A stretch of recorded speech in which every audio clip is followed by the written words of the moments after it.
بگو برای نبوت رساله جدید بنویسند به نام خدا برای عرایض عریض شما بنده ها و بنده تنبانتان. بگو به پای تمام مرزهای بی پی جنبانتان خاک بریزند روی خاک و حدیث بیاورند از پاکی رسالت انباد.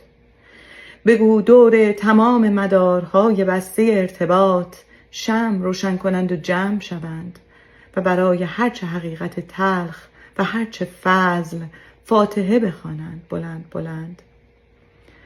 بگو که هر پاییز و هر بهار نذر کنند که پای هرچه شعار فضله بریزند و گند مزه بریزند که کنار این باغچه بیبار چاهی خفته بسیط و فراخ که قرار است نصیب ما شود و هر که نگوید آخ. بگو آب بریزند پشت پر کبوتران نسل که از نوک مناره های فهم و آسمان خاکی و خاک زخم میزنند به چاک فرار مرز به مرز. چه فرق می کند اگر یکی افتاد و دهی صدی هزاری رفت به باد؟ بشمارشان.